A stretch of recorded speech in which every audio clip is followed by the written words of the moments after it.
Welcome back to Network Africa. Our focus is in Ghana, whose decision in 2014 to turn the IMF to solve its macroeconomic crisis has restored some credibility to the government's fiscal policy. However, it has to address the country's most pressing economic problem, and that's inflation.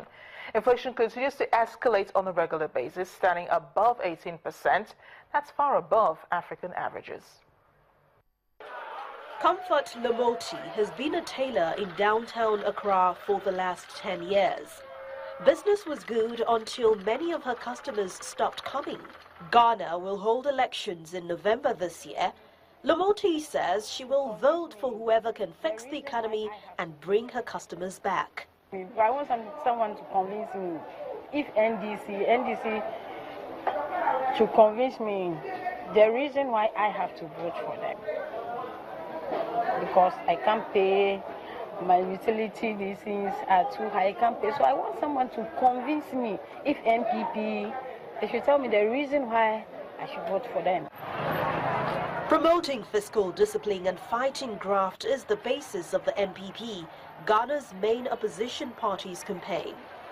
Ghana enjoyed strong economic growth from its exports of gold, cocoa and oil for years, but it was obliged to adopt a $918 million three-year deal with the International Monetary Fund to correct a persistent fiscal deficit. Going for the IMF program was good. The IMF has been too soft on the government, okay? If they hold on to one of the disbursements, government is looking for a 218 million disbursement, the fourth tranche. They should hold on to it and say that put your house in order further before we make further disbursements. Economist Samson Akilgo says candidates will have to convince voters that they can fix the flagging economy, also slowing ahead of polls as investors characteristically hold back to see the outcome of the election.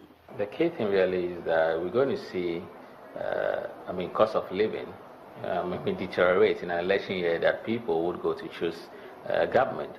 What that means is that the issues bothering the economy and people living standard is going to be very going to be a big part of the electionary campaign.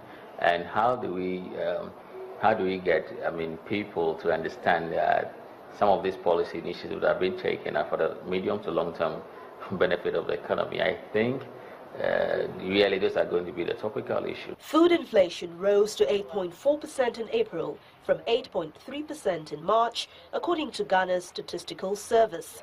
The central bank expressed concern over the gradual rise in those numbers over the last year. Many fear what was once a model for Africa and one of the continent's most promising economies is quickly losing its shine. That's it on Network Africa today. Thank you for watching. I am Amarachi Obani. See you next time.